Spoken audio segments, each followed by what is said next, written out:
하나님 말씀을 사모하는 마음으로 교회로 모일 수 있는 은혜를 허락하심을 감사합니다.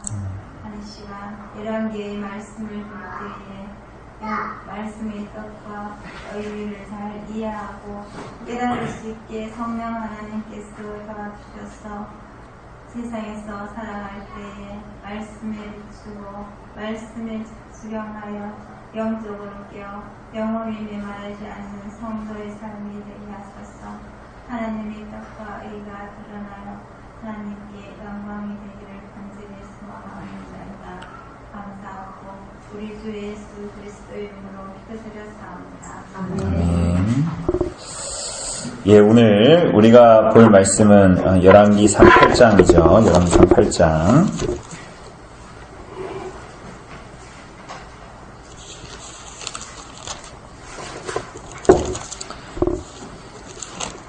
오늘 본문은 굉장히 깁니다. 그러니까 우리가 1절부터 21절까지만 한번 읽어보도록 하겠습니다. 8장 1절부터 21절까지만 한번 읽어보도록 하겠습니다. 우리 한번 한 절씩 교독해보도록 하겠습니다. 제가 먼저 읽겠습니다. 이에 솔로몬이 여호와의 언약궤를 다윗성 곧 시온에서 메어 올리고자 하여 이스라엘 장로와 모든 지파의 우두머리 곧 이스라엘 자손의 족장들을 예루살렘에 있는 자기에게로 소집하니 이스라엘 모든 사람이 다 대장은 곧 일곱째달 절기에 솔로몬 왕에게 모이고 이스라엘 장로들이 다 이름에 제사장들이 궤를 매니라. 여호와의 궤와 대막과 성문 안에 모든 거룩한 기구를 메고 올라가되 제사장과 레위 사람이 그것을 메고 올라가되 솔로몬 왕과 그 앞에 모인 이스라엘 회중이 그와 함께 그 궤 앞에 있어 양과 소로 제사를 지냈으니 그 수가 많아 기록할 수도 없고 셀 수도 없었더라. 제사장들이 여호와의 언약궤를 자기의 젖으로 메어 드렸으니 곧 성전의 내수인 지성소 그룹들의 날개 아래라.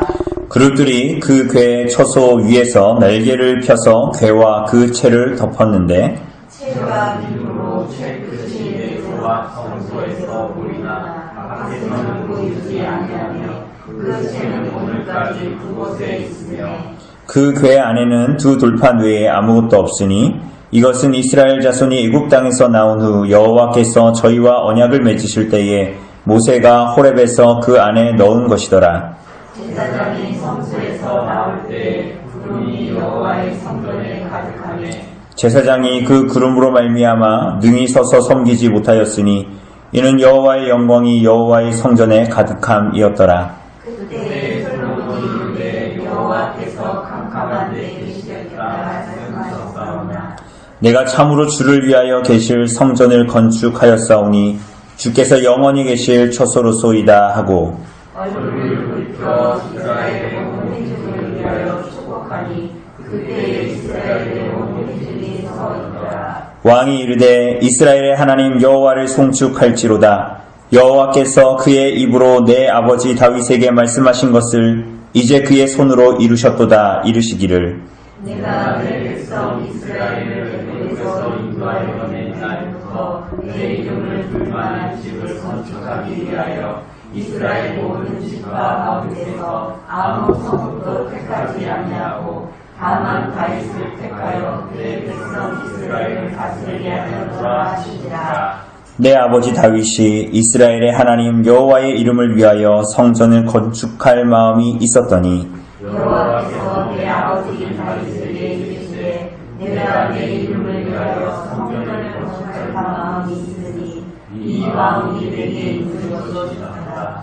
그러나 너는 그 성전을 건축하지 못할 것이요 내 몸에서 나올 내 아들 그가 내 이름을 위하여 성전을 건축하리라 하시더니 이제 여호와께서 말씀하신 대로 이루시도다. 내가 여호와께서 말씀하신 대로 내 아버지 다윗을 이어서 일어나 이스라엘의 왕이 많고 이스라엘의 하나님 여호와의 이름을 위하여 성전을 건축하고 같이 읽겠습니다. 내가 또 그곳에 우리 조상들을 애굽 땅에서 인도하여 내실 때에 그들과 세우신 바 여호와의 언약을 넣은 궤를 위하여 한 처소를 설치하였노라. 아멘. 예. 우리 열왕기상 이제 8장입니다. 우리가 지난 2주 동안 이 예루살렘 성전에 대한, 그리고 이제 건축에 대한, 그 안에를 어떻게 지었고, 그리고 그 안에 왕궁, 그 사이에 왕궁을 어떻게 지었는가, 뭐 이런 내용들에 대해서 우리가 좀 봤습니다. 그죠?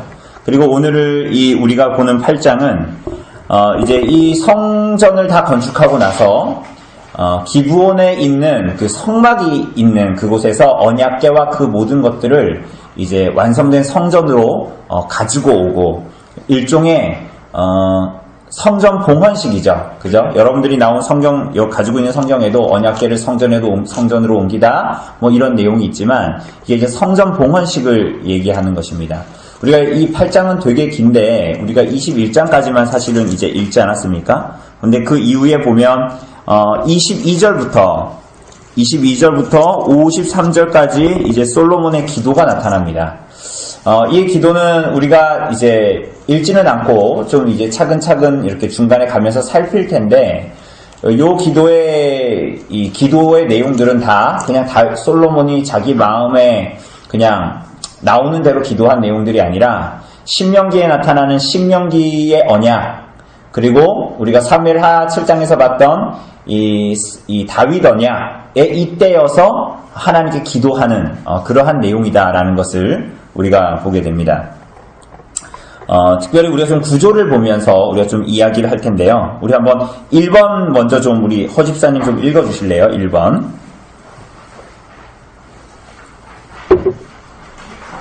네, 문제 1번. 8장은 어떻게 구성되어져 있는가? 그것은 무엇으로 말해주는가?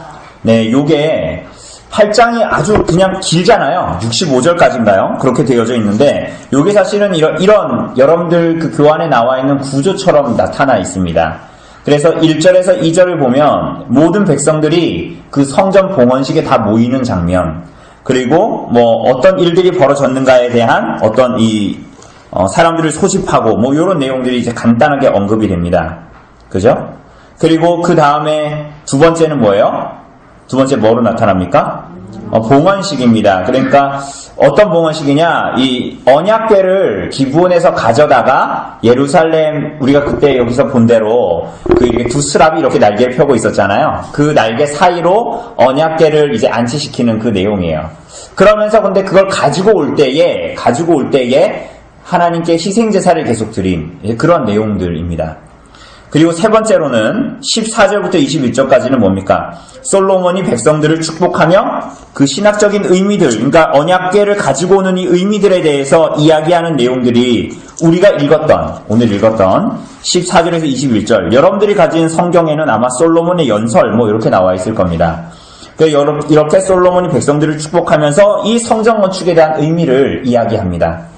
그리고 우리가 안 읽었던 22절에서 54절까지 이제 8장의 가장 긴 본문, 우리가 읽지 않은 본문인데, 이게 뭐냐면 솔로몬의 무슨 기도예요? 봉헌 기도, 하나님께 드리는 기도의 내용입니다. 그게 이 8장의 중심에 있습니다. 그리고 나서 뭐예요? 그 다음에 뭐가 있습니까? 또 솔로몬이 백성들을 축복하면서 이 성전과 그 내용들을 설명하는 55절부터 61절까지의 내용이 있습니다. 그죠? 그 내용들이 이제 있고, 그리고 그 다음에 또 뭐가 있어요? 또 봉헌식이 있습니다. 희생제사를 굉장히 크게 드린다. 뭐 화목제, 번제, 소제 이런 제사들을 드리는 내용입니다. 그리고 마지막에는 뭐예요? 65절, 66절에 보면 이제 이스라엘 백성들이 그 봉헌식을 14일 동안 마치고 다 집으로 돌아가는 그런 이제 기록들을 합니다. 그러니까 여러분 전체적으로 보면 1절, 2절과 65절, 66절이 짝을 이루고, 그죠? 그러니까 다 이런 구조를 이루고 있어요. 그리고 그 중심에는 뭐가 있습니까? 솔로몬의 봉헌의 기도. 그러니까 여러분 그러니까 이런 구조에서는 뭐가 굉장히 핵심적일까요? 그러니까 다 중요하죠. 다 중요하고 그 중간에 솔로몬의 봉헌 기도를 위해서 다 존재한다 그런 건 아니고요. 그런데 특별히 이 8장에서 핵심적인 내용이 어디에 담겨져 있다라는 거예요? 솔로몬의 봉헌 기도에 담겨져 있다라는 거예요. 이 구조가 이제 말하고 있는 것은. 그래서 솔로몬의 이 기도 가운데에 결국은 솔로몬이 이렇게 성전을 지은 것은 사실은 자기의 노력과 자기의 힘으로 되어진 것이 아니라 내가 뭐 두로의 히람을 데리고 왔고 뭐 레바논의 백향목을 가지고 왔고 그럴 수는 있는데 이 모든 것들이 하나님께서 이미 언약 가운데에서 약속하신 것이 나타난 것이다. 그래서 이 솔로몬의 기도에 보면 아까도 말씀드렸다시피 다윗의 언약과 그리고 신명기에 나타난 모세오경에 나타난 그 언약을 언급하면서 그 내용들을 이제 이야기하는 내용들이 나타납니다. 자, 한번 이어서 보죠. 2번 한번 우리 송 집사님 읽어주실래요? 성전 봉헌식 언제 어떤 방식으로 행해졌는가? 네. 네, 성전 봉헌식은 언제 일어났다고 얘기합니까? 2절에 보니까. 언제래요? 예, 에다님월 곧 몇째 달? 일곱째 달인가? 여러분, 그러니까 여러분 나눠드린 여기 이제 종이 보면 우리가 레위기 할 때 이스라엘의 절기 봤잖아요. 근데 이렇게 뭐 몇 월이 가장 좋다 그랬어요. 7월이 거의 한 달 동안 노는 달이라 그랬죠. 여기에 보면 여러분 여기에 보면 여러분 가지고 있는 그 이 달력에 보면 맨 왼쪽에 보면 뭐라고 나와 있어요? 뭐 니산월, 뭐 이하르월, 시완월 뭐 이렇게 돼 있죠? 그죠? 그렇게 숫자로 쭉쭉쭉쭉 1월 맨 위에 있는 게 1월 달이겠죠? 쭉 내려오면 일곱째 달이 무슨 달입니까? 일곱째 달. 하나, 둘, 셋, 넷, 다섯, 여섯, 일곱째 달. 네, 티슈리월 그리고 뭐요? 에다님월. 그러니까 여기에 2절에 나와 있는 에다님월이 몇째 달이에요? 일곱째 달인가, 일곱째 달. 그래서 여기에 보면 뭐라 했어요? 일곱째 달에 행사가 많다 그랬잖아요. 그쵸? 그래서 7월 1일에 보면 뭐라고 했어요? 나팔절. 그리고 10일에는 속죄일. 그리고 15일부터 21일까지는 초막절 이렇게 있는 거예요. 그러니까 여기에 이 절기들이 3개가 들어가 있다라는 거 우리가 레위기 하면서도 봤죠. 그리고 여기에 보면 여러분이 컬러로 돼 있으니까 한번 보세요. 집에 가서 한번 자세히 보세요. 우리하고 좀 다르기 때문에. 그리고 여기에 옆으로 나와 있는 작은 글씨로 월이 있죠? 이건 이제 우리가 가지고 있는 달력이에요. 에? 그러니까 이스라엘 달력과 우리나라 달력이 좀 다른 거죠. 그죠? 그래서 이때 뭘 거두냐, 뭐 요런 내용들도 옆에 있으니까요. 한번 나중에 보시고. 중요한 건 뭡니까? 이 성전 봉헌을 언제 했다? 7월에 했다. 그러니까 우리나라 7월이 아니라 이 사람들의 달력으로 7월, 그죠? 에다님월에 했다라는 것을 우리가 이제 기억할 수가 있습니다. 그런데 여러분 이 솔로몬이 성전을 완성한 때가 이 열왕기상 6장에 보면 959년 8째 달입니다. 959년 성전을 완성한 때가 959년 몇째 달이라고요? 8째 달. 그런데 지금 우리가 에다님월에 지금 이 성전 봉헌식을 하잖아요. 몇 월 달에 한다고요? 7월 달. 그럼 어떻게 되는 거예요? 뒤로 갈 수 없잖아요. 8월인데. 그러니까 이게 958년. 그러니까 BC는 거꾸로 가잖아요, 숫자가. 네? 숫자가 거꾸로 가잖아요. 그러니까 2019년 다음에는 뭐예요? 2019년 다음에 2020년이잖아요. 19년 다음에 20년이잖아. 근데 BC는 기원전은 뭐예요? 거꾸로 가니까 1년 후에, 그러니까 이게 한 11개월 후에 이제 이 성전 봉헌식을 했다는 거예요. 그러니까 집 지어놓고 기공식을 언제 한 겁니까? 기공식이 맞습니까? 다 짓고 나서 그걸 바로 하잖아요. 우리 다 지었습니다. 집들이 하잖아요. 그런데 바로 하지 않고 몇 개월을 기다렸어요? 11개월을 기다렸던 거예요. 왜 기다렸을까요? 원래 집 딱 짓고 나서 바로 들어가야지 이렇게 기분도 나고 신도 나고 그러잖아요. 그렇지 않습니까? 근데 누가 집 지어놓고 11개월 있다가 집들이 합니까? 그러니까 그 의미가 있는 거야. 왜 굳이 이 7월에 이 속죄일이 있고 그리고 이제 이 초막절이 있는 그 날에 했는가, 그런 내용들을 특별히 보게 되는데, 여기에 보면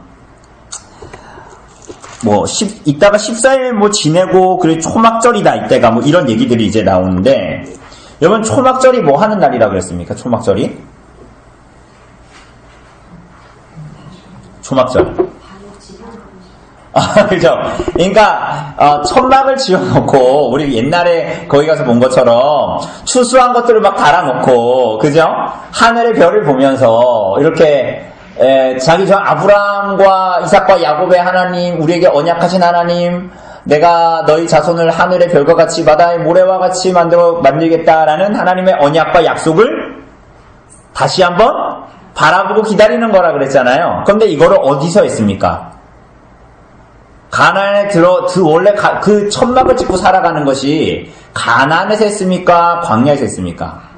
광야에서 한 거예요. 그러니까 이스라엘 이 초막절의 의미는 하나님 앞에서의 그 광야의 방랑을 끝내고 약속의 땅인 어디에 들어가요?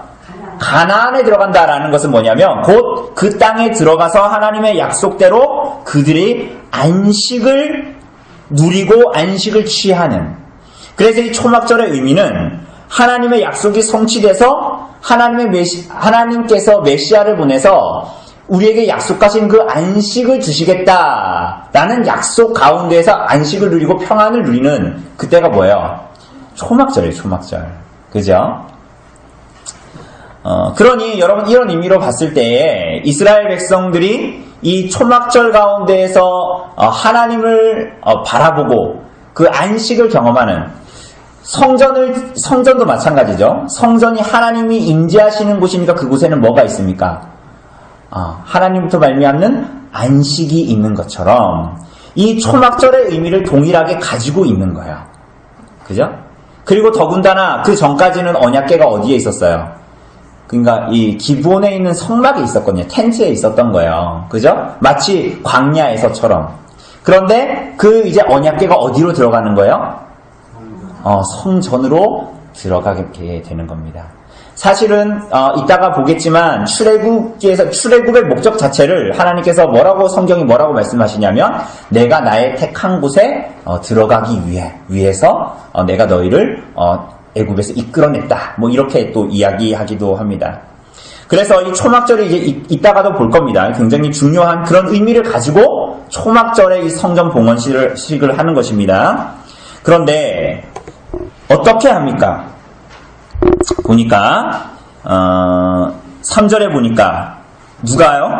이스라엘 장로들이 다 이름에 누가 궤를 맵니까? 그러니까 이게 지금 언약궤를 가지고 이제 들어가는 거예요.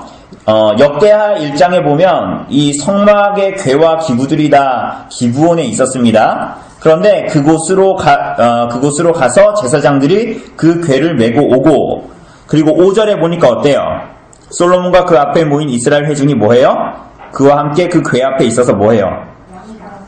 양과 소로 제사를 지내는데 그 수가 많아서 기록할 수도 셀 수도 없다. 그러니까 지성소로 가면서 그 언약궤를 메고 성전으로 가면서 희생제사를 계속 드리는 거예요. 여러분, 그런데 누가 궤를 메요? 제사장들이 맸죠. 여러분, 옛날에 다윗이 언약궤를 옮길 때 어떤 일이 있었죠? 언약궤를 옮길 때 무슨 일이 있었습니까? 그렇죠. 그러니까 그러니까 새 수레를 가져다가, 그죠? 거기다가 놓고 가는데 그게 소가 날김으로 어떻게 해요? 그러니까 소가 맨 수레에다 언약궤를 실었죠. 근데 그걸 끌고 가다 어떻게 돼요? 그게 미끄러지니까 우사라는 사람이 그거를 붙잡았죠. 언약궤를. 그죠? 그 사람 어떻게 됐어요? 죽었죠.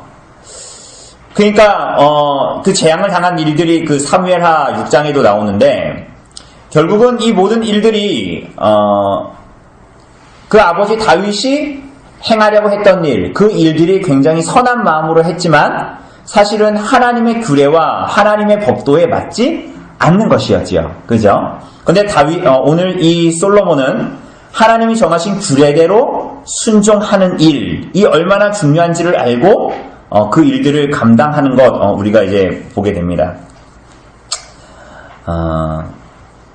그래서 그 일들을 감당하게 되고 하나님이 결국 이 일을 통해서 사실은 솔로몬이 드러내는 것은 뭐냐면, 이후에 솔로몬이 기도할 때도 마찬가지지만 내 아버지가 무언가를 되게 많이 준비했고 내가 힘을 얻어서 성전을 건축하게 됐습니다 라는 것이 아니라 사실은 하나님께서 이 모든 것들을 준비하셨고 뜻을 이루셨습니다 라는 이 솔로몬의 기도처럼 그가 하나님이 정하신 규례대로 제사장에게 궤를 매게 한다, 레위인들이 그 기구들을 옮기게 한다라는 것은 우리가 하나님의 뜻에 순종해야 할 자리에 있는 것이지 스스로 모든 일을 판단하고 주관하는 자리에 있는 존재들이 아니다라는 것을 잘 나타내고 있습니다.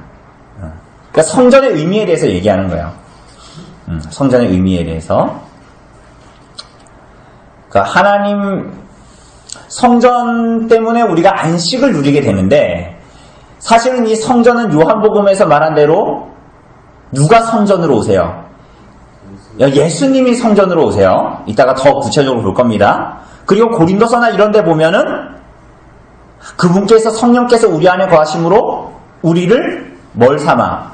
성전 삼아 거하시죠. 그죠? 그 안에서 안식을 누리게 됩니다.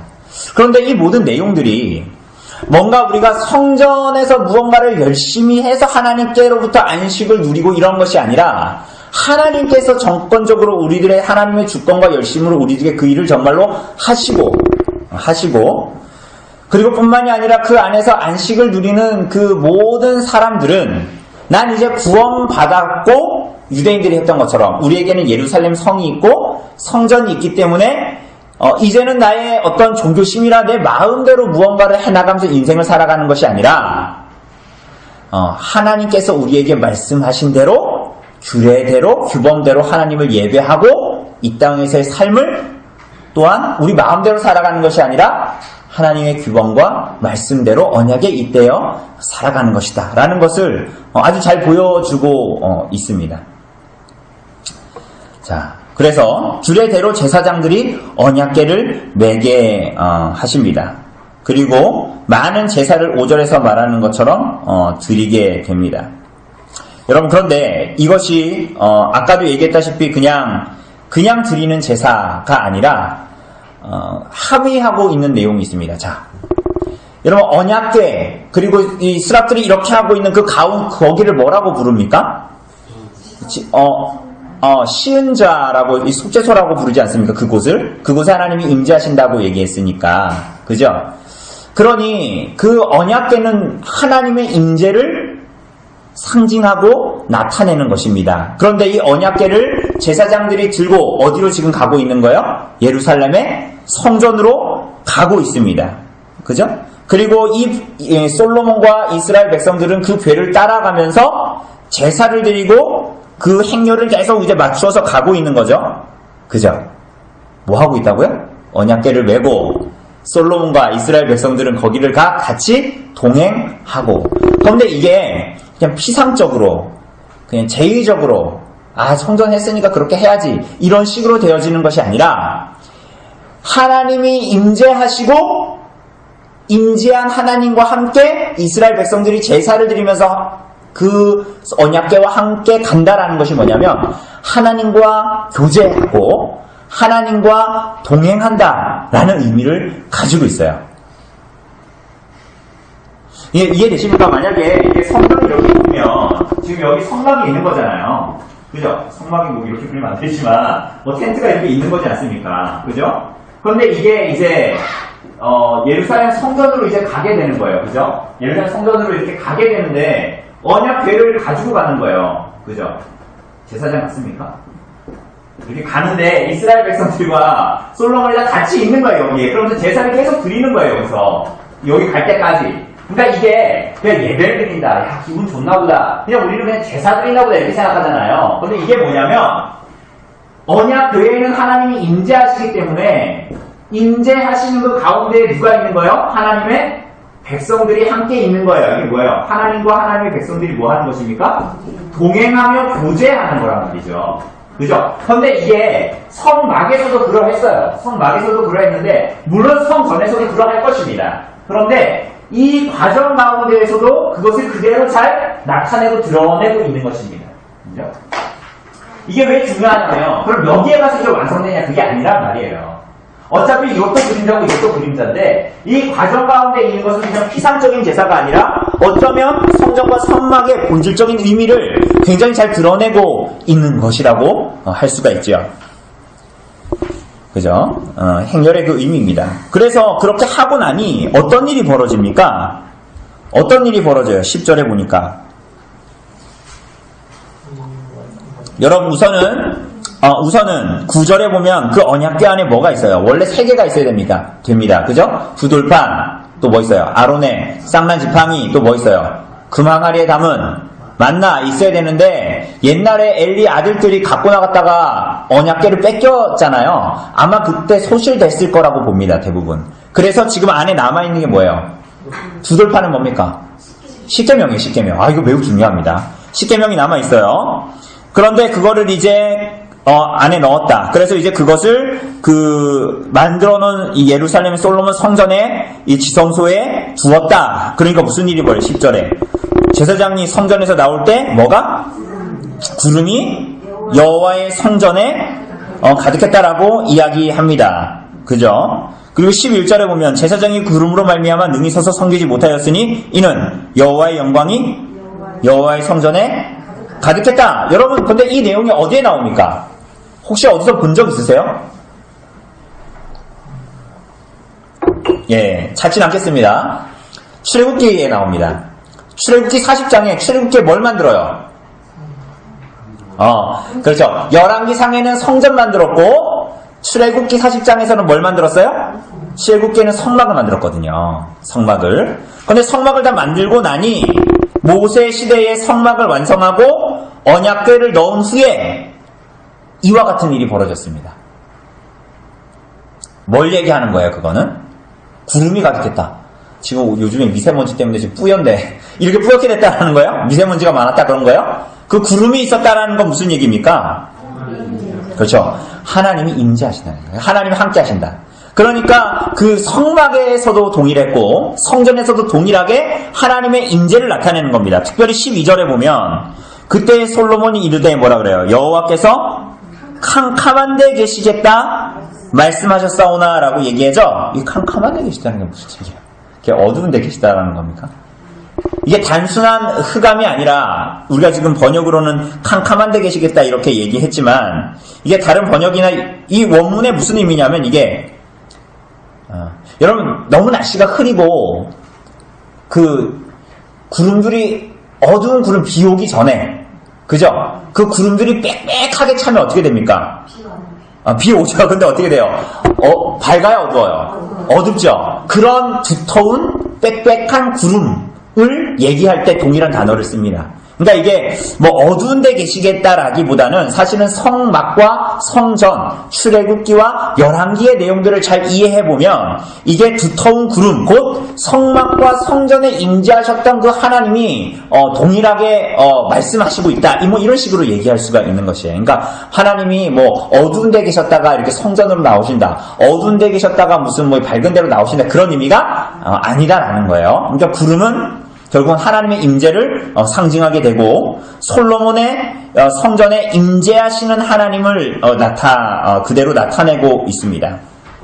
그래서 언약궤가 이전에는 기브온의 성막에 거주했는데 이제는 성전에 임하게 됐다라는 것은 곧 출애굽의 광야의 시대나 가나안에 처음 들어가서 전쟁을 해야 되는 시기들이 이제 다 끝나고 무슨 시기가 돌아옵니까? 하나님께서 임재하셔서 평화와 안식의 시대가 도래하게 됐다. 그래서 하나님의 백성들은 누구와 함께?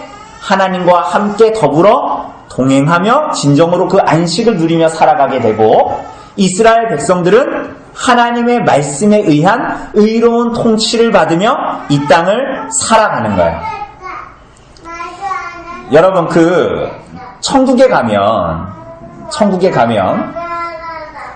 그 소요리 문답 그 1문답이 뭡니까? 예수님께서 소요리 문답 1문답이 사람의 주된 목적이 뭐냐 이렇게 물어보지 않습니까? 하나님을 영화롭게 하는 것과 그분을 영원토록 즐거워하는 거죠?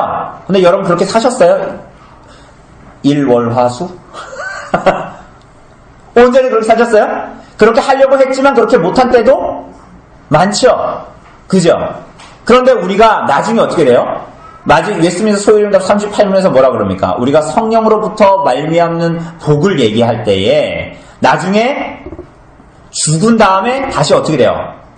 부활하여 받는 복에 대해서 얘기할 때 뭐라 그럽니까? 온전히 하나님을 기뻐할 수 있게 되고 온전히 하나님을 영화롭게 할 수 있게 된다라고 얘기하죠.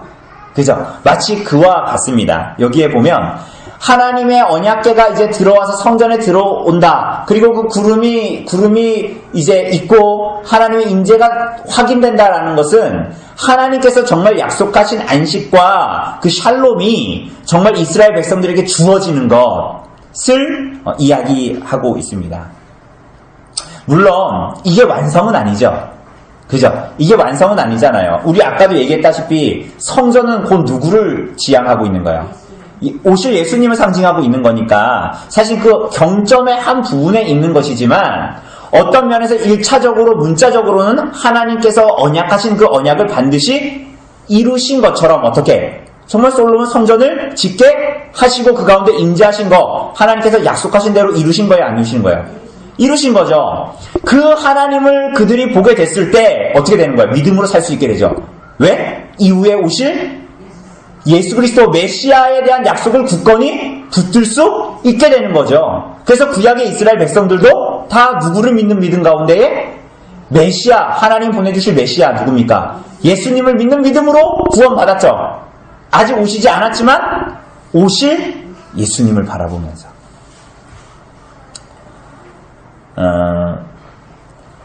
그래서 이 사람들은 평화와 안식을 누리는데 하나님의 말씀에 의하여 하나님의 말씀 속에서 안식을 누리게 됩니다. 네? 언약궤 안에 뭐가 있다 그랬어요? 네? 십계명이 있다 그랬죠?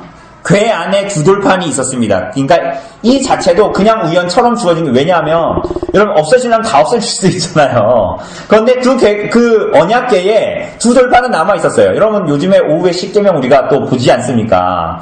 그 언약궤의 언약궤 안에 있는 그 두 돌판은 뭘 상징하는 거예요? 뭘 나타냅니까? 하나님과 우리가 무슨 관계에 있다? 무슨 관계요? 언약 관계. 그러니까 언약 관계에 대한 보증이 바로 뭐예요? 두 돌판에 있는 십계명. 하나님의 임재 좋죠. 하나님의 임재 좋죠. 근데 하나님의 임재가 대체 뭡니까? 여러분 하나님이 여러분의 삶에 임재하십니까? 하나님 여러분과 동행하십니까? 여러분 그렇게 믿어요? 잘 모르겠어요? 약속하셨잖아요. 예수 그리스도를 진실하게 믿는 자들과 함께 동행하겠다고 말씀하셨죠. 어떤 방식으로 여러분은 하나님이 함께 하십니까? 여러분과. 하나님이 여러분과 함께 하고 있다는 걸 어떻게 증거하면서 증언적으로 여러분들 삶에서 알 수 있죠? 어떻게 알 수 있습니까? 여러분, 예수님이 성전이라면서요. 그죠? 예수님 자신도 성전이고, 이제는 예수님이 예수 그리스도를 진실하게 믿는 여러분과 저를 성전 삼으신다면서요. 깁니까? 아닙니까? 맞잖아요. 그죠? 우리 권사님 집사님 예수님 믿으시죠?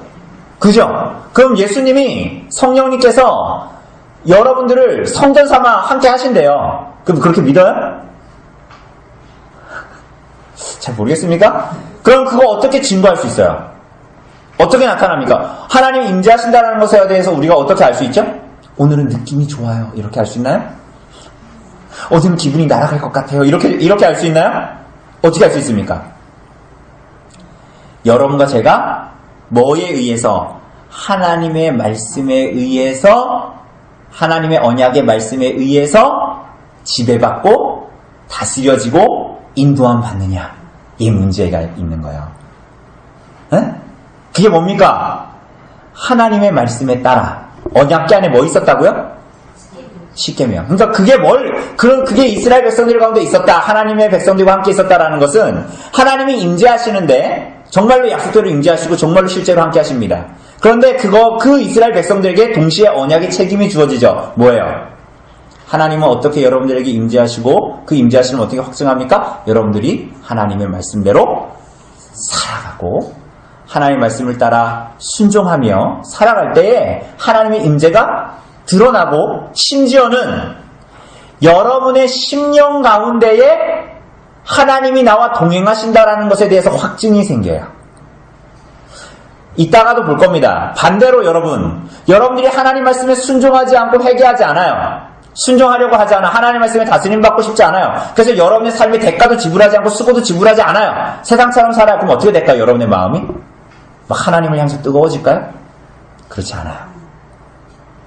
그런데 놀랍게도 하나님의 말씀에 순종하고 하나님을 알고 하나님의 언약대로 살아가는 사람들에게는 뭘 보이시냐면 하나님께서 그를 간절히 찾는 자들에게 그를 보이신다라는 주님의 말씀처럼 하나님을 간절히 찾는 자들에게 하나님을 만나고 확신하며 그분의 사랑과 은혜를 더욱 깊이 확신하는 은혜를 주셔요.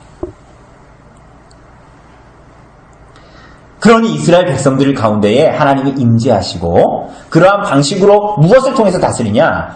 말씀에 순종하는 것, 말씀을 통해서 다스린다는 것을 잘 나타내고 있는 거예요. 그래서 요한복음 1장 14절을 보면 우리 한번 찾아볼까요? 요한복음 1장 14절.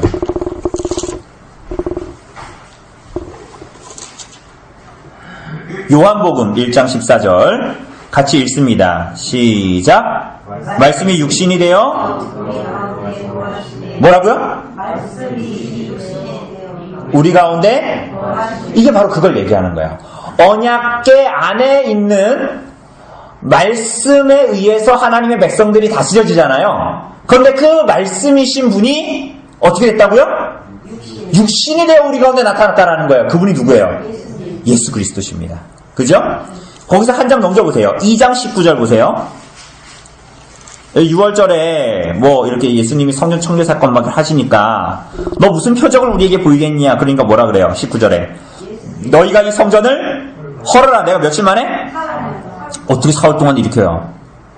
21절에 뭐라 그래요? 예수는 성전된 자기 육체를 가리키는 예수님이 그러니까 뭐라 그러신 거예요? 자기 육체가 그 뭐다? 성전이다라는 거야. 그죠? 그럼 이건 뭐예요? 구약의 오늘 본문에 나오는 이 솔로몬의 성전, 구약에 나오는 성전과 예수님이 자신을 일컬어 성전이라고 하는 것이 관계가 있습니까? 없습니까? 분명히 있게 되는 거죠. 뿐만이 아닙니다. 요한복음 아까 1장에 보면 읽다 말았지만 말씀이 육신이 되어 우리 가운데 거하시며 뭐라 그래요? 우리가 그의 영광을 보니 아버지의 독생자의 영광이요 은혜와 진리가 충만하더라라고 하는데 여기서 거하심에라고 나와 있죠. 거하심에. 그죠? 우리 가운데 거하심에라고 나와 있죠. 이 단어가 장막을 치자, 텐트를 치다 이런 얘기예요. 그럼 여러분 뭐가 떠오릅니까? 성막이 떠오르죠. 출애굽기 40장에서 성막 가운데 거하신 하나님, 동일하게 구름으로 빽빽한 구름 가운데 하나님의 영광을 보이신 오늘 열왕기 상에 나타나는 성전 가운데에 임하신 하나님이 어디에 나타나는 거예요? 어디 나타나는 거예요? 요한복음 1장 14절에 말하면 우리 가운데 거하시는데 그분이 누구예요? 예수님. 이제 예수님이 우리를 성전 삼아 이 땅에 먼저 그분이 성전이신 그분이 이 땅에 정말로 오셨고, 그죠? 그런 것들을 이제 이야기하는 것입니다. 그래서 이 말씀이 구약의 언약궤 안에 보관되어 있던 이 말씀이 때가 되자 예수님의 육신을 입고 우리 가운데에 거하신다. 그래서 예수님이 오늘 14절에 말하는 것처럼 하나님의 영광으로 충만한 것은 구약 성전에 하나님의 영광이 충만한 것과 동일한 것이다. 이렇게 이제 알 수 있는 것입니다. 그죠? 그런데 뿐만이 아닙니다. 여러분, 예수님이 자신이 성전일 뿐만이 아니라 또 어떠시다 그랬어요? 누구를 성전 삼는다고요?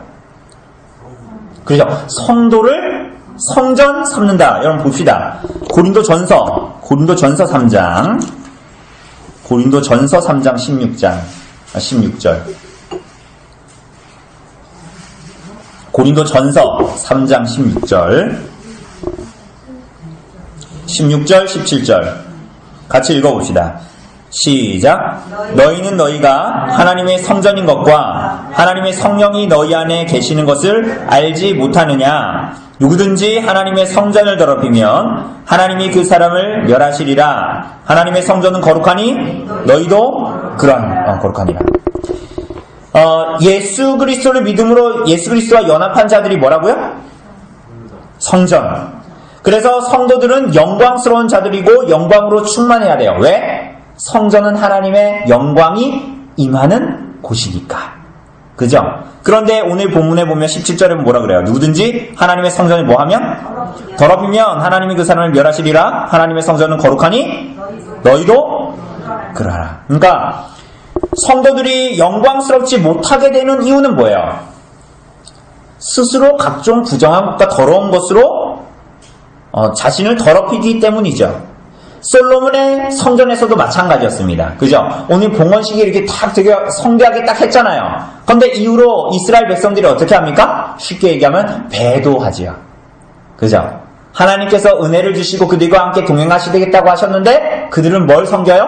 하나님이 아닌 다른 신을 섬기고 다른 곳에서 뭐 음란하게 제사를 드리고 이렇게 되는 거예요. 그래서 이스라엘 백성들이 쉽게 얘기하면 영광을 잃어버리게 되는 거죠. 그래서 에스겔의 환상 이런 데 보면 에스겔서에 나온 거 보면 성전에서 하나님의 영광이 떠나가는 그런 내용들이 나오는 거예요. 그런데 나중에 이스라엘 그 성전 가운데 부정한 것들을 제하여 버리면 어떻게 됩니까? 그 영광이 다시 회복되고 돌아오게 되는 것입니다. 그죠? 그래, 돌아오는구나 라고 생각할 수 있지만 이게 뭐냐면 하나님이 우리에게 베푸시는 은혜예요. 어제 그저께인가요? 어제 그 이엘이 입학식에 갔는데 유치원 입학식에 갔는데 거기 이제 1학년에 나단이는 월요일 날에 먼저 학교를 갔거든요. 학교를 먼저 입학식을 하니까 이엘이 입학식에 갔는데 걔는 나단이는 그 전날에 입학식했으니까 수업 듣고 있겠죠? 그 수업 듣다가 뭐 안전해 준 게 있어가지고 쉬는 시간 맞춰가지고 제가 딱 갔어요. 그러니까 선생님한테 인사하고 이렇게 뭡니까? 제가 준비한 이제 안 갖다 준 거, 그걸 이제, 갖다 줬습니다. 근데 이 나단이가 저를 보고, 방긋 웃으면서, 아빠! 하면서 딱 안겨야, 제가 상상하는 내용인데, 이 아이가 저를 보고, 본둥만둥 하면서, 옆집 아저씨 본 것처럼? 그럼 어때요? 마음이 팍 상하면서, 비밀번호를 바꿔버리지. 못 들어오도록. 하나님이 어때요? 우리를 향해서? 그렇게 하지 않으시는 거예요. 하나님은 성도에게 하나님의 영광을 주시고 그가 하나님의 백성으로 살길 원하십니다. 그죠?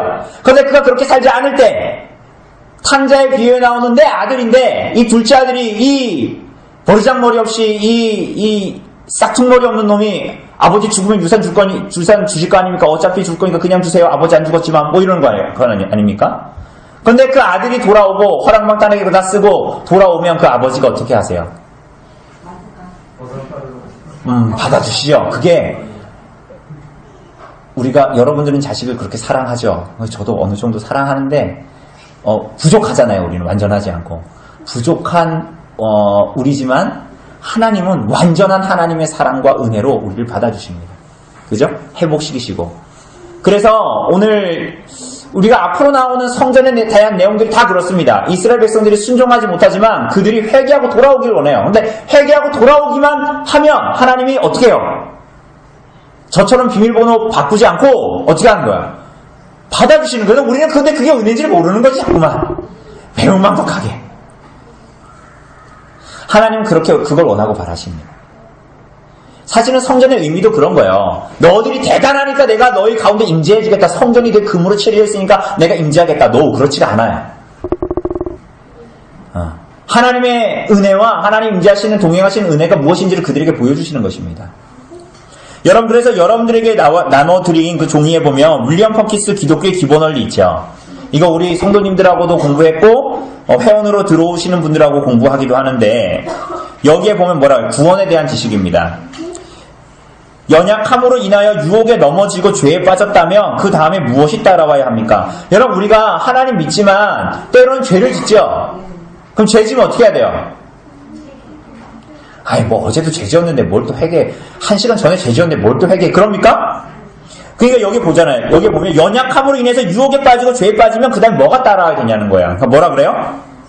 잠시 후에 하나님의 뜻대로 하는 근심 그 경건한 슬픔이 일어납니다. 자신의 죄가 가장 자비로우며 사랑이 많으신 하나님을 불쾌하게 만들었다는 것에 대해서 근심하고 슬퍼합니다.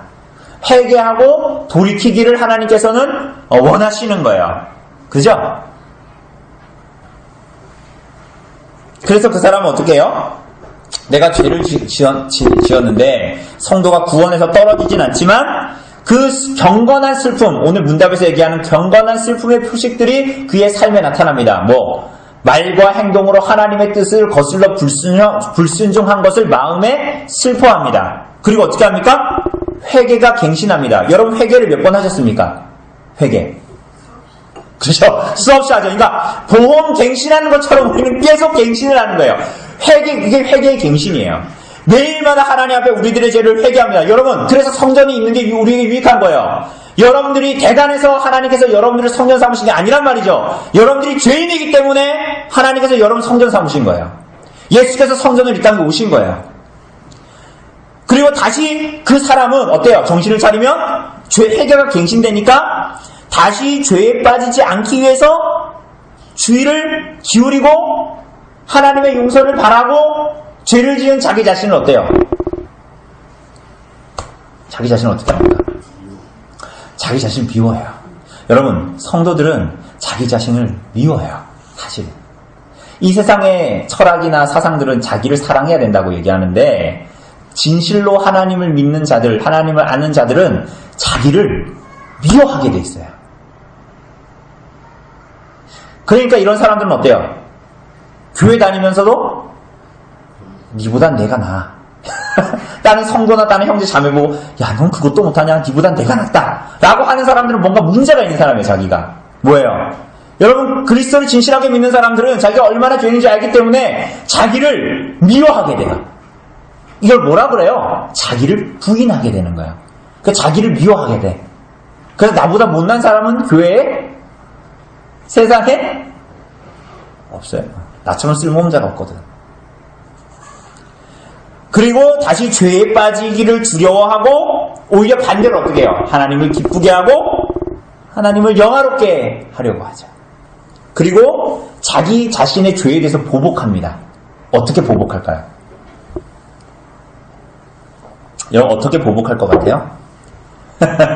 여러분 제가 옛날에 아는 그 대학교 때인가 뭐 선배가 있었는데 그 선배는 자기가 게임을 하지 말아야지 이렇게 하는데 계속 컴퓨터 앞에 가가지고 컴퓨터 계속 하는 거예요. 그거 어떻게 했을까요? 이거 하지 말아야지 하는데 계속 성경 볼 시간에 설교 예배 드리러 갈 시간에 계속 게임을 하는 거야. 그칠 수가 없어 자기가. 이분 어떻게 했을까요? 노트북을 던져버렸대. 나를 주지. 뭐예요? 이게 자기 자신의 죄에 대해서 보복하는 거예요. 아니, 그러니까 노트북이 잘못됐다 이 얘기를 하는 게 아니라 자기가 그러한 하나님께 나아가는 죄를 짓지 않기 위해서 그걸 박살내버린 거예요. 그냥. 그게 뭐야? 내가 차라리 그 작은 하나의 계명을 어기게 된다면 하이델베르크가 말하는 것처럼 내가 모든 것을 잃어버리겠다라고 말하는 것처럼 자신의 죄에 대해서 보복하게 하는 태도로 이 땅을 살아가게 됩니다. 여러분 이게 다 뭐냐면 하나님의 무한한 긍휼과 자비로 말미암아 우리에게 주어진 거예요. 응? 약속이란 말이죠. 돌이키기만 하면 너희를 받아주겠다라는 거예요. 하나님이. 그런데 여러분 그 약속이 여러분들에게 없으면 여러분 어때요? 하나님 믿고 나서 죄 지었는데 갈 데가 있어요? 없어요? 없잖아요. 그러니 하나님의 이 약속이 있기 때문에 우리가 오늘도 뻔뻔하게 하나님에 나아가는 거예요. 물론 그게 회개하지 않는 마음으로 나가면 이상한 사람이죠. 그죠? 그러니까 이 그리스도의 은혜가 얼마나 큰 거예요. 무엇을 주고도 바꿀 수 없는 겁니다. 그래서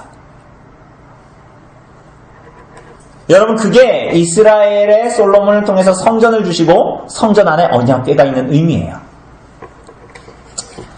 자, 그래서 이 성전 건축의 의미, 그런 눈으로 보면 열왕기상 다시 돌아가면 8장 16절에 말하는 대로 내가 8장 16절에 보면 내가 내 백성 이스라엘을 애굽에서 인도하여 낸 날부터 내 이름을 둘만한 집을 건축하기 위하여 이스라엘 모든 지파 가운데서 아무 성읍도 택하지 아니하고 다만 다윗을 택하여 내 백성 이스라엘을 다스리게 하였노라 하신지라 라는 것이 하나님이 살 집이 없어서 그런 게 아니라 하나님이 택한 백성들을 구원하고 인도하고 하나님께 영광 돌리는 자로 구원해내겠다라는 하나님의 열심이 그렇게 나타나는 거야 지금. 그게 성전으로 나타나는 거예요. 그게 우리들에게는 은혜 받을 길이 되는 거예요. 구원의 길이 되는 거예요. 그죠? 자, 이어서 3번 봅시다. 3번 읽어주실래요? 솔로몬의 기도는 어떤 기도를 가지고 있는가? 그 이유는 무엇이라고 생각됩니다. 이거 우리가 읽지 않았거든요. 그게 이제 22절부터 나타나는 솔로몬의 봉헌 기도입니다. 그런데 아까도 말씀드렸다시피 이게 신명기와 다윗 언약에 근거하여서 기도하고 있습니다. 자, 여러분 제가 말씀드린 대로 따라와 보세요. 본문을 보면서. 자, 31절 보면 뭐라 그래요? 만일 어떤 사람이 그러니까 22절에서부터 30절까지는 하나님, 주의 백성들이 주님의 이름이 계신 성전을 향해서 기도하면 하나님 들어주세요. 그 내용이에요. 그런데 이제부터 31절부터는 그 상황에 대해서 말하는 거예요. 31절에 첫 번째 7가지로 말합니다. 첫 번째 뭐예요? 이웃에게 뭐 했을 때? 범죄함으로 내가 죄를 지었으면 하나님께 돌아서 하나님 들으시고 용서해 주십시오. 이런 내용이에요. 33절에 보면 뭐예요? 만일 주의 백성 이스라엘이 주께 범죄하여 적국 앞에 어떻게 했다? 패하였을 때 하나님 하늘에서 들으십시오. 우리 돌아오게 해주십시오. 이 내용입니다. 그런데 이게 다 내용이 뭐냐면 신명기 언약에 다 나와 있어요. 너희가 내 말을 잘 들으면 내가 복을 주겠지만 너희가 순종하지 않으면 내가 너희들에게 다른 이방 나라를 보내서라도 니네를 치겠다. 이런 내용이거든요. 자, 35절에 보면 뭐가 나옵니까? 만일 그들이 주께 범죄하여 말미암아 뭐라고 그래요? 하늘이 닫히고 비가 내리지 않을 때에, 이거 다 하나님의 사실은 징계거든요. 그리고 37절부터 보면 만일 이 땅에 뭐요? 기근, 전염병, 곡식이 시들고 깐부기, 메뚜기, 황충, 적국이 와서 애워싸든지 무슨 재앙이나 뭐가 있든지 질병으로 고생할 때 하나님, 우리가 깨닫고 하나님께 하나님을 부르면 하나님 들으십시오. 이 내용이잖아요. 이거 다 신명기 언약이에요. 다 신명기 언약이에요. 순종하지 않을 때에 하나님께서 주시겠다라는 거거든요. 이게 징계입니다. 또 41절에 보면 심지어는 누가? 이방인, 먼 지방에서 온 이방인이라도 기도하면 하나님 뭐 하십시오? 들어주십시오. 여러분, 근데 이방인은 하나님 모르는 이방인이 아니에요. 이스라엘 백성 가운데에 있는 이방인들이에요. 그죠? 근데 이 사람들은 실제로 그들의 지위가 어떠했냐면요, 고아나 과부와 같은 상황이었어요. 근데 이들조차도 이스라엘 가운데 가장 작은 자라도 하나님께 도움을 요청하면 하나님 들어주세요. 이 내용입니다. 44절에는 어떤 게 나와요? 주의 백성이 그들의 뭐와? 적국하고 싸울 때에 하나님 들어주십시오. 우리들의 기도를. 그리고 마지막 7절에 보면 46절에 보면 범죄하지 아니하는 사람이 없사오니 뭐 할 때? 그들이 범죄함으로 주께서 그들에게 진노하사 그들을 적국에게 넘기심에 적국이 그들을 사로잡아 원근을 막론하고 적국의 땅으로 끌고 간 후에 그들이 사로잡혀간 땅에서 스스로 깨닫고 하나님께 기도하면 이게 실제로 이루어집니까? 안 이루어집니까? 실제로 아수르 바벨론으로 끌려가잖아요. 근데 그럴 때에 하나님 뭐 해달라? 우리들의 기도를 들어달라는 거예요. 여러분, 그런데 거두절미하고 이 내용들이 지금 성전 봉헌하고 하는 기도에 맞는 것 같아요? 안 맞는 것 같아요? 왜 안 맞는 것 같아요? 여러분, 집 지어놓고 집들이 할 때 초상집처럼 막 그런 사람 있어요? 내가 과거에 저 방 한 칸짜리 저 월세집에 살았을 때 뭐 이런 사람 있어요? 아니, 집들이 할 때 사람들 다 모아놓고 밥 차려놓고 뭐 우리 집 와주셔서 감사해요. 뭐 그 사람들이 이거 좋네 막 그럴 거 아닙니까? 그렇잖아요. 그런데 그 사람이 막 내가 옛날에 월세집이 살 때 거기에 곰팡이가 있었는데 뭐 이런 얘기해요? 마치 오늘 성전의 봉헌기도는 솔로몬이 그런 얘기하는 거거든요. 좋은 얘기를 해야 되는데 뭔가 하나님 감사합니다, 복을 주십시오 막 이런 얘기를 해야 될 거 아닙니까? 근데 지금 다 무슨 얘기를 하는 거예요? 대부분 언약을 지키지 못했을 때 이런 얘기를 하는 거예요. 지금 계속 신명기 언약에 의해서 내가 하나님께 순종하지 못했을 때 내용을 계속 얘기하는 거예요. 왜 이럴까요? 여러분, 첫 번째로는 이제 그렇게 상상해 볼 수 있습니다. 이거 기록할 당시가 어디에 갔을 당시라고요? 이스라엘 백성들이 포로로 잡혀갔을 당시예요. 그런데 과거를 회상하면서 이걸 기록을 쓴 거예요. 왜? 우리가 왜 바벨론의 포로로 잡혀와서 이스라엘 백성인데도 이렇게 하고 있냐? 왜 그런 것 같냐? 하나님이 없는 것 같아요. 바벨론이 너무 세요. 미국이 너무 세요. 이런 게 아니라 뭐 때문에? 너희가 하나님께 순종하지 않았기 때문이다. 하나님은 언약에 의해서 너희들을 지금 징계하고 있는 것이다 라는 것을 말하고 있는 거죠. 그죠? 그러니 그래서 여러분 이게 탄원시 같아요. 탄원시. 요즘에 우리가 또 시편 보지 않습니까? 가끔 보면 탄원시가 있어요. 탄원시가 뭡니까? 하나님께 뭐 해달라고? 주여! 하고 주님 부르고 뭐라 그래요? 아이고 죽겠습니다 이런 얘기를 계속 하다가 다윗의 시편에 그런 거 되게 많이 나오죠. 죽겠습니다 한 다음에 하나님 그래도 주님을 찬양합니다. 주님 도와주세요 이렇게 끝나죠. 이게 거의 다 탄원시거든요. 그러니까 다윗이 막 사울에게 쫓길 때 탄원시 되게 많이 하잖아요. 그런데 이게 마치 탄원시와 같은 내용을 담고 있습니다. 그런데 다윗은 정말 그런 상황이라고 얘기한다면 솔로몬 지금 그래요 안 그래요? 그렇지 않잖아요. 그죠? 그러니까 이것은 결국은 하나님께서 여전히 심지어는 그들이 하나님의 말씀에 불순종하여 타락하여 정말 끝까지 회개하지 않고 갔을 때에 시편 32편 우리가 지난주에 본 목요일날 본 시편처럼 내가 입을 열지 아니할 때에 회개하지 아니할 때에 어떻게 한다 그랬어요? 하나님이 가뭄에 바싹 마른 과일처럼 진액을 쭉 짜신다 그랬죠. 그죠? 꽉 누르신다 그랬잖아요. 근데 그럴 때라도 늦었다고요? 안 늦었다고요? 안 늦었어요. 입만 연다면 하나님께 죄를 구하고 회개하기만 하자면 내가 너희를 받아주겠다라는 그 하나님의 그 선언, 우리를 향한 은혜, 그게 어디에 있는 거예요? 성전에 그대로 나타나는 거예요.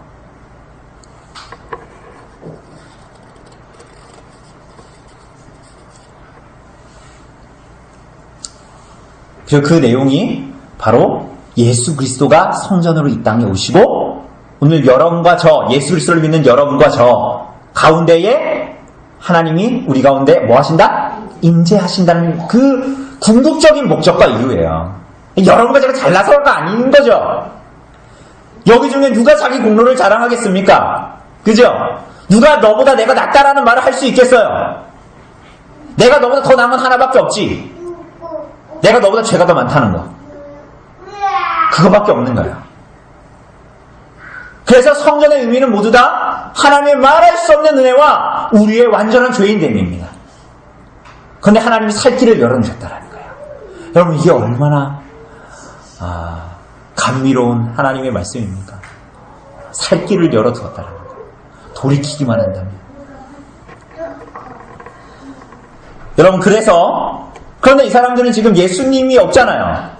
그죠? 성자만 있는 것이지. 그래서 솔로몬의 기도를 잘 보시면 여러분 하나만 보죠. 25절에 보면 여러분 25절 잠깐 보세요. 25절이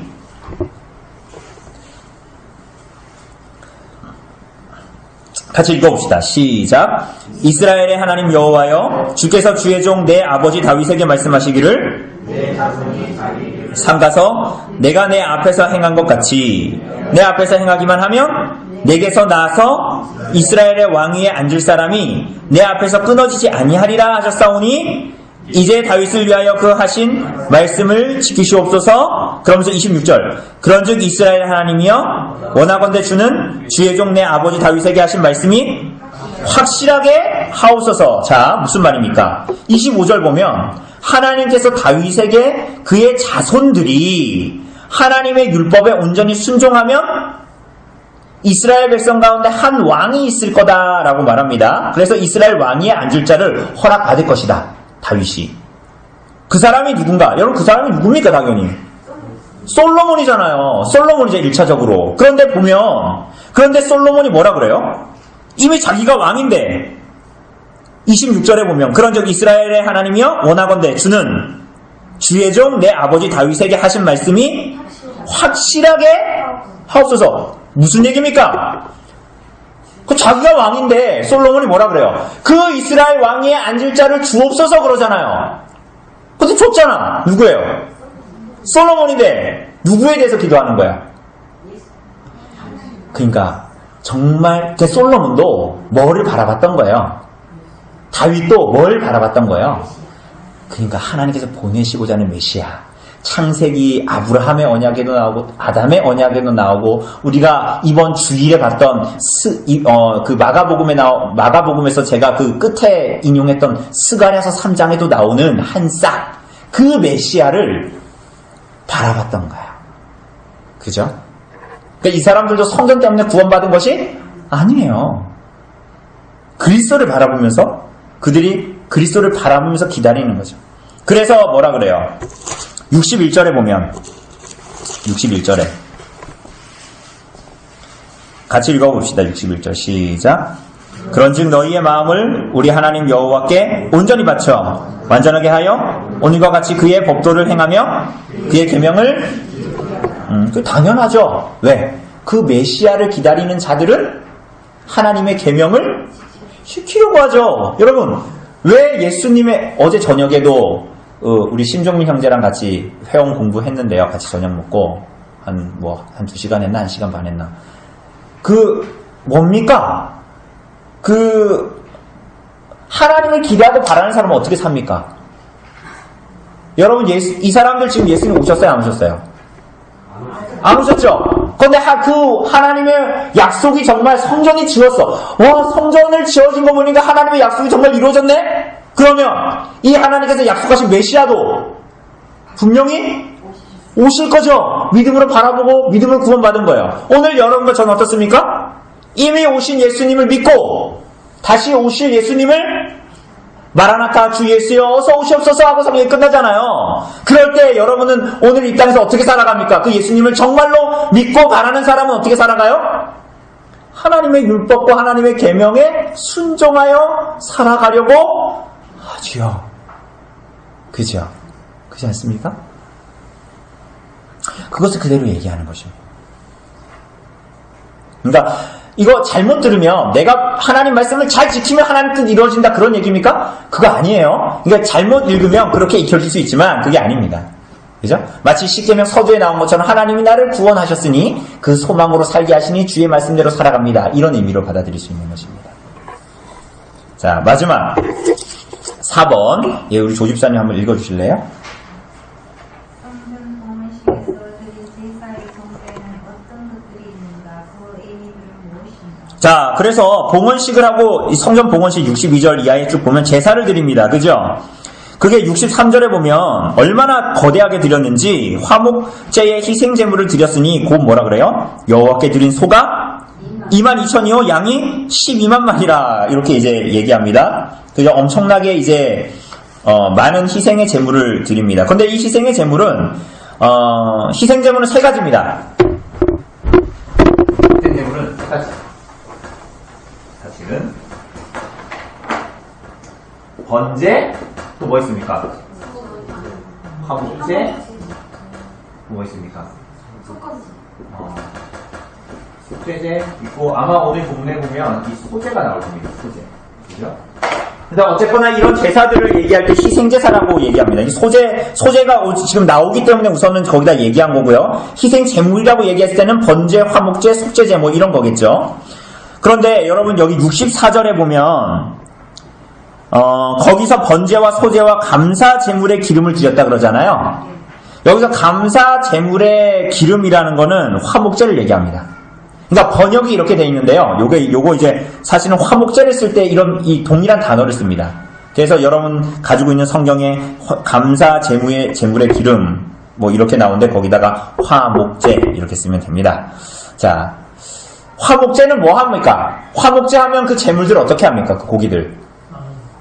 나눠 먹어요. 우리 레위기를 봤잖아요, 우리는. 레위기를 봤어요. 매우 중요해요.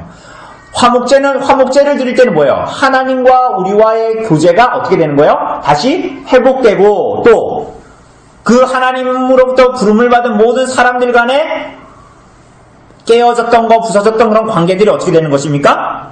회복되고 친교가 회복되는. 그래서 같이 뭐 하는 거예요? 그거 같이 나누어 먹는 거잖아요. 그죠? 그래서 이거는 이렇게 성전에서 이러한 화목제를 드렸다라는 것은 하나님과 이스라엘의 언약 관계를 보증하고 그 성전을 중심으로 한 이스라엘 백성들 언약의 공동체의 결속과 연합을 이야기하는 거예요. 여러분 이거 매우 중요합니다. 참된 성전이 누구라고요? 예수님입니다. 그렇기 때문에 여러분 그리스도를 믿는 모든 사람들이 이와 같아요. 여러분 그리스도를 진실하게 믿는 사람은 반드시 새로운 공동체를 만나게 돼요. 에? 왜? 예수 그리스도께서 우리의 뭐가 되셨어요? 화목, 제물이 되셨기 때문에 하나님과 끊어졌던 우리가 회복되고 서로 남남처럼 살던 우리가 진정한 결속과 연합을 갖게 됩니다. 그죠? 그게 화목제물로 예수께서 자신을 드렸기 때문이에요. 이걸 다르게 얘기하면 그리스도가 진정으로 우리들의 화목제물이 되었다라는 것 때문에 진정으로 그리스도를 믿음으로 받아들이는 모든 교회의 공동체는 모래알처럼 따로따로 살아갈 수가 없어요. 여러분 다시 한번 말씀드립니다. 그런 그리스도인은 없어요. 그런 그리스도인은 없습니다. 절대로 없습니다. 반드시 그리스도를 만난 모든 사람들은 교회로 존재하게 됩니다. 그리스도를 중심으로 한 공동체로. 그래서 하나님과 회복된 공동체가 서로를 내 몸처럼 사랑하는 삶을 살아가기 시작하는 거예요. 여러분 저 사람은 좀 열심히 있어서 그렇게 되고 저 사람은 열심히 없으니까 그렇게 안 된다? 여러분 그런 사람은 없습니다. 다시 한번 말씀드립니다. 그런 교회와 그런 그리스도인은 없어요. 그 사람이 교회가 아니거나 그리스도인이 아닙니다. 분명히 그리스도를 영접한 사람들은 분명히 그리스도의 공동체를 갖게 되는 거예요. 그래서 뿐만이 아닙니다. 번제를 드립니다. 번제. 그죠? 번제를 드리는 것, 속죄를 위한 제사죠. 그죠? 그래서 속죄양이 없으면 누구도 하나님 앞에 나아갈 수가 없으니 그분이 우리들의 의가 되기 때문에 그 속죄제는 번제는 그런 속죄의 의미를 가지고 있는 거예요. 그래서 여기서 성전 봉헌식을 하면서 번제를 드리는 것입니다. 또 뭐가 있어요? 64절에 보면 또 뭐가 있습니까? 번제와 또 소제가 있죠. 그리고 옆에 나오는 감사제물의 기름은 화목제라고 그랬습니다. 소제는 뭐예요? 소제 우리 그 히브리어로 민한데 그 뜻이 뭔지 기억나세요? 레위기 할 때 잠깐 봤는데 선물이란 뜻이에요. 선물. 그래서 이 소제는 이스라엘 백성들이 하나님께 드릴 때 감사와 경배의 의미로 바치는 예물입니다. 일종의 뭐냐면 곡물이에요. 곡물. 곡물은 누구한테 드립니까? 곡물을 누구한테 드려요? 곡물은 곡식의 곡물 말고 곡물. 그 곡물을 누구한테 드려요? 원래 일반 백성들이 누구한테 드려요? 왕한테 주잖아요. 그러니까 이 소제를 하나님께 드린다라는 말은 뭐예요? 솔로몬 왕도 소제로 이걸 드리는 거 아닙니까? 그건 뭐예요? 곡물을 드리는 거예요. 그건 뭐예요? 이스라엘의 참된 왕이 누구시다라는 거예요? 하나님이시다라는 걸 아주 극명하게 나타내는 게 바로 소제의 의미입니다. 그래서 여기에 보면 번제 드리죠? 소제 드리죠? 또 뭐 드려요? 화목제를 드리는 거예요.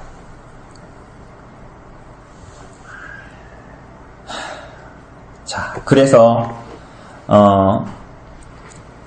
65절에 보면 도합 14일간을 우리 하나님 여호와 앞에서 절기로 지켰습니다. 그쵸? 그 초막절이라 그랬죠? 그리고 하맛 어디에서부터 애국강까지의 온 이스라엘 회중이 모였다. 어디서부터 어디까지요? 하맛 어디에서부터 어디까지? 애국강까지. 이거 뭐냐면 창세기 15장 18절에서 하나님께서 아브라함에게 애국강에서부터 큰 강 유브라데까지 네 자손들에게 주겠다 그랬거든요. 그 약속이 어떻게 된 거예요? 이루어진 거예요. 여러분 성전 출애굽을 시킨 것도 이루어졌고 창세기에서 아브라함에게 언약하신 것도 이루어진 거야. 이거 놀라운 거죠. 그래서 이 사람들이 여기서 왔다는 걸 굳이 기록하는 거예요. 그리고 마지막 66절 마지막으로 읽읍시다. 같이 읽읍시다. 시작. 열째 날에 솔로몬이 백성을 돌려보내매 백성이 왕을 위하여 축복하고 자기 장막으로 돌아가는데 여호와께서 그의 종 다윗과 그의 백성 이스라엘에게 베푸신 모든 은혜로 말미암아 기뻐하며 마음이 즐거워하였더라. 하나님의 온전한 임재와 통치를 경험하게 되는 이스라엘 백성들이 누구로 말미암아? 하나님으로 말미암아 어떻게 됐다고요? 기뻐하고 마음에 즐거워. 비로소 그때야 하나님으로 말미암는 소요리 문답 일문이 말하는 것처럼 하나님을 영화롭게 하고 그분을 즐거워하는 자로 나타나게 되는 것입니다. 여러분, 일월화수 동안 여러분 무엇이 여러분들의 기쁨이었죠? 언제 하나님이 베푸신 은혜를 경험했습니까? 내가 오늘 파마했는데 머리가 잘 됐을 때? 내가 오늘 화장했는데 화장이 잘 먹었을 때? 그때 하나님이 베푸신 은혜를 경험했습니까? 아니면 꽁돈이 들어왔을 때? 제가 얼마 전에 원해영업 갔는데 쌀이랑 뭐 엄청 샀는데 세상에 그 찍는 분이 세상에 쌀 3만원짜리를 안 찍으셨네? 그래서 그냥 갖고 왔어요. 와서 보니까 뭔가 이상한 거예요. 그 금액이 이렇게 나오면, 영수증을 보니까, 쌀이 안 찍혔네? 아, 할렐루야. 그럴 때 베푸신 은혜를 경험합니까? 전화했어요. 다시 갈 때 한다고. 했는데, 언제 여러분 베푸신 은혜를 경험합니까? 여러분, 그리스도와 교제할 때입니다. 내가 도저히 죽어도 어쩔 수 없고 지금 현재도 어쩔 수 없는 나의 인생 죄로 말미암아 죄악으로 말미암아 정말 고치려고 해도 고쳐지지 않는 나 자신의 존재를 바라볼 때 소망이 없어. 소망이. 그런데 언제 기뻐할 수 있어요? 하나님이 그래도 나에게 하나님께 다시 돌아갈 길을 열어주셨다는 거. 그리스도께서 언제든지 그리스도의 이름으로 내가 주님을 부르면 주님께서 나를 내치시지 않는다는 거. 여러분, 거기에 정말 우리들이 그것 때문에 하나님이 이 땅에서 살아가는 것이 그래도 기쁘고 소망이 있을 수 있는 거죠. 여러분, 돈이 소망이 있습니까? 자식 키워놨더니 모르는 척하고 말이야. 그럼 됩니까? 나단이가 저를 모른 척해서 제가 너무 충격을 받았어요. 여러분, 그게 여러분들 기쁘게 합니까? 돈이 여러분들 기쁘게 해요? 여러분, 건강이 기쁘게 합니까? 언제까지 건강할 수 있습니까? 여러분, 뭐 때문에 여러분들 기뻐하시죠? 뭐가 하나님께서 여러분과 저에게 베푸신 은혜예요? 그리스도밖에 없어요. 그래서 그분과 교제할 수 있는 길이 열어주셨다는 것밖에 없어요. 우리 그것을 기억하고 매일마다의 삶을 살아갈 때 그리스도를 사랑하고 예수 그리스도를 감사하고 예수 그리스도를 더 사랑하고, 그죠? 거기에 우리들의 모든 삶의 초점이 지어진 삶이 우리들의 삶. 그래서 세상에 일어난 일들 때문에 일희일비하는 게 아니라 그리스도가 주어진 것 때문에 기뻐하는, 그리고 그것 때문에 내 다른 것들에 영향받지 않고 그리스도를 따라가는 그런 신자의 삶, 그게 바로 여러분들의 삶이 되시기를 바랍니다. 이게 바로 이제 8장에 나오는 성전의 큰 의미를 우선 좀 이야기한 것입니다. 혹시 질문 있으십니까?